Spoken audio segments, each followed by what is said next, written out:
How often has it happened to you that after coming back from a trip you have realized you didn't even once use some of the things you had with you? Everyone has made those mistakes, and that has only caused having less space, carrying bulky and heavy luggage, and making the travel in general less enjoyable.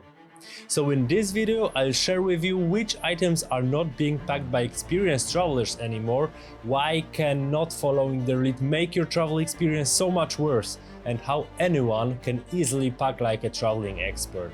The last item is probably the biggest mistake to take, as it can cause you a real danger during your trip. So starting with the first one. How is your sleeping in an airplane experience? If you're not taking sleeping pills or you are not a freak of nature, my guess would be pretty awful. Every night flight has been a nightmare for me, and I would grab anything that could ease my suffering after sleeping an hour top with weirdly bent neck. Wouldn't a soft, nice and warm pillow do the job perfectly? Well, you don't want to fall into that trap. Not falling asleep, a different one. Although airports are full of neck pillows for sale, this is probably the one item that is it's not useless, you can use it, but it's just this clunky thing that you use for a second and you then have to carry for the whole travel. But how can one get a good sleep? The simple answer is probably you can't, and no pillow would do a huge difference. Many travelers just use jackets or sweatshirts put under their head as a pillow, which is far better solution than a real one. Now, when you're abroad, it happens a lot that you are chilling in the evening at the pool, in the tent, or wherever you're going to. Everyone has their own way of entertainment at the time that they want to have also when traveling. And what about flying long haul? Would you be just staring out of the window for 10 hours? That could be tough. Nowadays everyone has a smartphone with them, so that solves it lots of times. Many people also take their laptops, so that can be another source of entertainment. But also there is a big group of people, including myself, that likes to slow down a little bit and enjoy the moment. And for those people, having the possibility to dive into reading books suits that purpose perfectly. But after all, we have the 21st century, and packing this kind of huge book is a nonsense. And most frequent travelers don't do that anymore. Fortunately, there's an awesome replacement, which is a book reader, or a tablet, or even a smartphone if you will. Again, our bag will thank us for not having to carry it around, but we don't need to sacrifice anything and even have dozens of books with us to choose from. Now the next one is something that I see many people doing, and it's probably one of the major sins against efficient packing. Social media like Instagram are definitely among those to blame for that. People see beautiful photos of influencers in amazing sceneries, contrasty colors, and always dressed up perfectly. Can you imagine having a photo from your once-in-a-lifetime travel to Paris, where you're standing in front of the Eiffel Tower in dirty, worn-out sweatpants? So it's normal that you also want to have great photos, look awesome, or just feel good with yourself. It's nothing bad about that, but that can lead to a trap. Do you see sometimes these really huge suitcases people are dragging around everywhere? That are their dreams about perfect looks packed in there. Or being more specific, it's way too much clothes. Something that was more common back in the days was to take a different outfit or set of clothes for every day of your travel. But with modern fabrics and different approach, every experienced traveler has given that up for the sake of comfort and lightweight. Does it mean you have to look bad? No.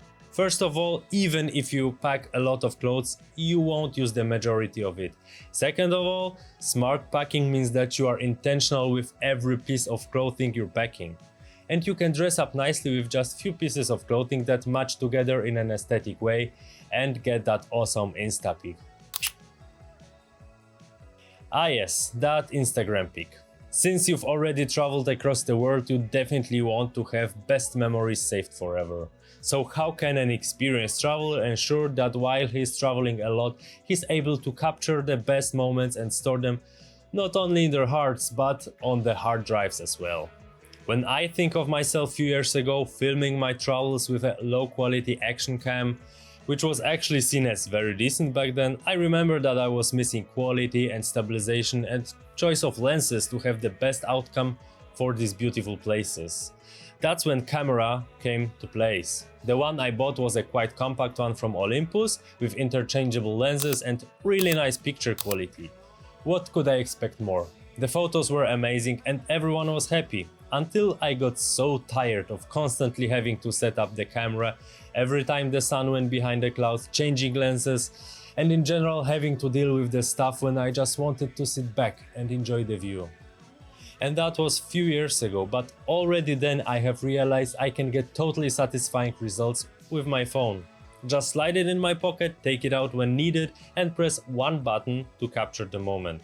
And if you're not a pro, printing out your photos on huge formats or doing crazy photo shoots in the night, I guarantee you, having a phone instead of a camera bag will make your trip way more pleasant. Now tell me this, how do you make sure you're comfortable during your trip? Usually you would have to walk long distances, cobblestone covered streets, hiking through mountains and forests, so the footwear you're having with you is absolutely crucial. And the question, which shoes should I take with me, is something so many people are asking themselves before leaving. So when we consider how important that is, you would be probably thinking about best shoes possible, comfortable, suitable for any surface, safe, and maybe even waterproof. If you have an image of the shoes in your head that looks like this, then you're right, kind of, because this is exactly what travelers do not take with them anymore. The myth of massive hiking boots has been debunked, and it has become clear that this kind of shoes can only be a burden, taking a lot of space and being very heavy. But what about the comfort? And that one is probably even more important. Lightweight, breathing shoes will make it much more enjoyable to walk for many miles. The next two items are ones so often identified with travelers and traveling.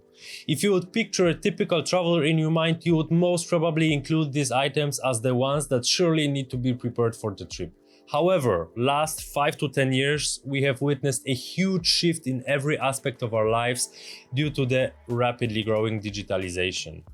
And it has literally affected all sides of our behavior, and that's including traveling style and what we actually have with us. That's the main reason it's so important to keep up with the trends, to just profit as much as possible from the generosity of our times. Many people struggle with giving up some of their habits, but for people traveling a lot, it was always of highest importance to improve and optimize the way of traveling, because that usually leads to more comfortable and cheaper trips. And nowadays, it's so common people only have plastic in their wallets. Besides that, there are apps to pay for a lot of stuff, but still people tend to refuse to acknowledge that cash is not needed that much any longer, also during travels.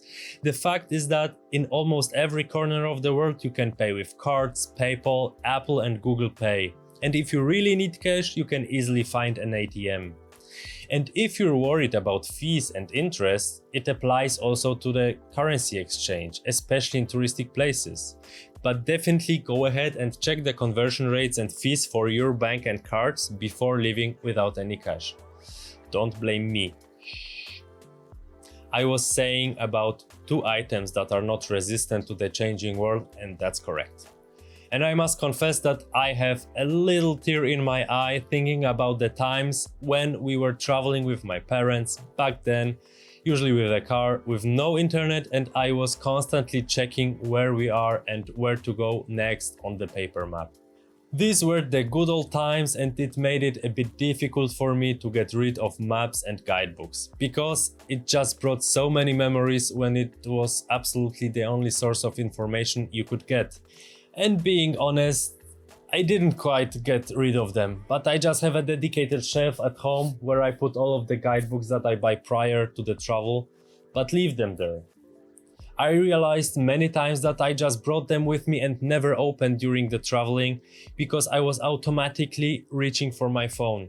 And you notice that the amount of apps and maps and other digital form of guides are emerging massively and are just so much easier to use. Now, maybe you've heard that analogy that every travel is like a project to deliver. If you didn't, please remember you heard it from me first. But I really believe this is true. You have a budget that you need to manage, you have a time frame in which you need to plan, and certain goals you want to accomplish, as going to certain places, feeling specific emotions, or just having a good time. And to do that, it requires a lot of preparation and effort. That's why projects are usually run by teams. Same with the travel. If you're going on your own, sure, there's probably not many that would volunteer to help you out. But if we're traveling as a team, we have to prepare as a team. And that applies to many aspects of the trip, so that everyone contributes, but also that no one's opinion is left out. But it also applies to packing. It doesn't mean what some men still believe, that their wife should pack them, but joining forces to pack efficiently. Many things are only needed once, so experienced travelers always should make sure to not double the things that they are packing with their co-travelers. Electronics, cosmetics, food or camping gear is oftentimes stuff that you should align on to not overpack with stuff that others have already packed. If what you've heard so far is valuable for you, please subscribe to the channel and give a thumbs up, so I know you'd like to see more videos like that.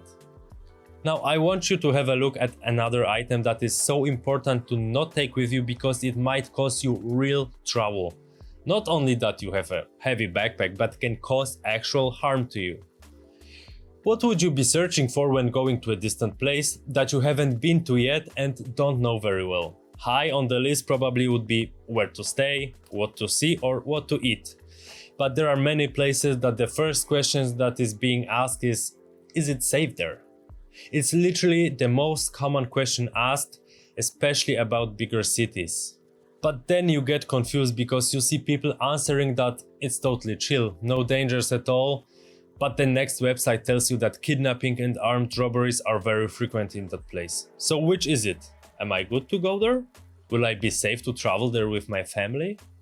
And that is a valid question, and you should definitely do a thorough research about the place you're going to in that aspect.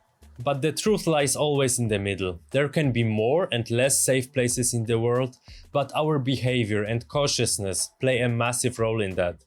And we as travelers are oftentimes best targets to be robbed. We do not know the surroundings, the language, the people, but what's most important many times is that travelers have precious belongings with them. And that is why an experienced traveler is hardly distinguished from the crowd of locals. Even if you can tell based on his looks, he wouldn't flash around with valuable items like jewelry, expensive electronics or anything that might encourage a thief. If you don't need something, just don't take it with you. This can literally save your life. It's a lot to digest, but that's definitely not the only aspect of traveling to look at to boost that travel experience. There are many mistakes made by travelers when packing their carry-on luggage that can be disastrous. If you want to know how to avoid them, make sure to watch that video. Cheers, safe travels and do zobaczenia.